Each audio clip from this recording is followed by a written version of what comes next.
Assalamualaikum warahmatullahi wabarakatuh. Alhamdulillahirabbil alamin. Allahumma sholli ala sayyidina Muhammad wa ala alihi sayyidina Muhammad. Sahabat perintis perubahan, kalau nggak dirintis, kapan berubahnya? Baru-baru ini terjadi fenomena carok di Pulau Madura. Dan tentunya ini sangat prihatin sekali karena terjadi keributan sampai mengarah kematian, di mana itu adalah sesama muslim. Dan yang pertama, saya juga turut berbelasungkawa atas tragedi carok di Madura, dan mudah-mudahan yang wafat Allah ampuni segala dosa-dosanya, Allah lapangkan kuburnya, dan Allah jadikan kuburnya raudhah min riyadil jannah. Dan tentunya perkara ini cukupkan sampai di sini, jangan sampai meluas lagi, ya. Jangan sampai meluas lagi sampai ada istilahnya balas dendam, gitu. Ya, mungkin dari kedua pihak, keluarga besar masing-masing untuk menahan emosinya, untuk tetap legowo atas semua kehendak Allah Subhanahu wa Ta'ala. Dan dari tragedi ini kita patut mengambil ibrohnya, yaitu bahwa tidak ada kekuatan yang lebih kuat dari kekuatan Allah Subhanahu wa Ta'ala. Dan kita tahu 4 orang yang wafat, atau beritanya mungkin ada 3, ada 4 wafat, itu diantaranya mempunyai ilmu kebal. Namun siapa sangka yang mempunyai ilmu kebal itu akhirnya wafat juga. Itu artinya di atas langit masih ada langit. Dan kalau kita lihat atau kita dengar audionya,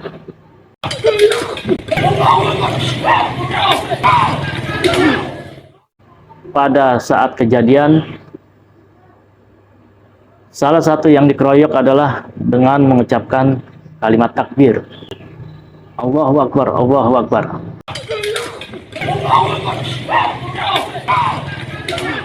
Kita tidak tahu, mungkin dengan kalimat takbir itu semua ilmu-ilmu yang menjadi pegangan atas kebalnya badan itu, kalau dibacok nggak mempan, waduh, mungkin dengan kalimat takbir itu luntur semua. Dan kita juga tidak tahu, mungkin yang masih hidup, yang kini sedang diproses secara hukum oleh pihak kepolisian, itu mempunyai amalan yang istiqomah dijalankan oleh mereka berdua. Wallahu a'lam bishawab. Dan secara syariat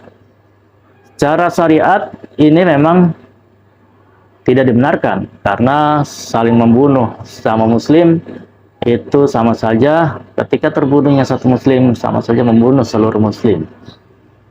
Dan ini tertuang dalam ayat 32 surat Al-Maidah. Nanti kita tunjukkan nih. Nih suratnya.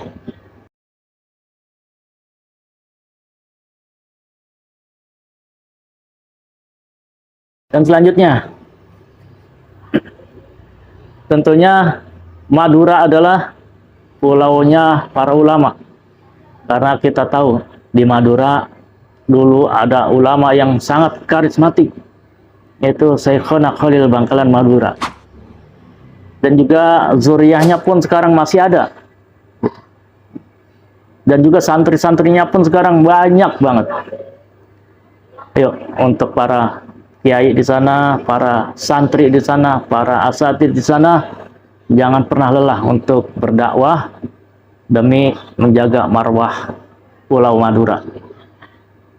Insya Allah dengan lebih giat lagi, ikhtiarnya lebih kencang lagi untuk dakwah, insya Allah Madura menjadi pulau dengan warganya yang terkenal dengan akhlaknya. Insya Allah, amin ya rabbal alamin.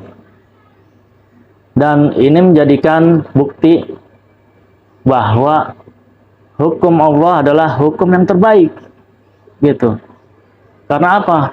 Hukum Allah itu akan menciptakan keadilan di antara kedua belah pihak ketika ada pertikaian, sehingga tidak terjadi pertumpahan darah gitu.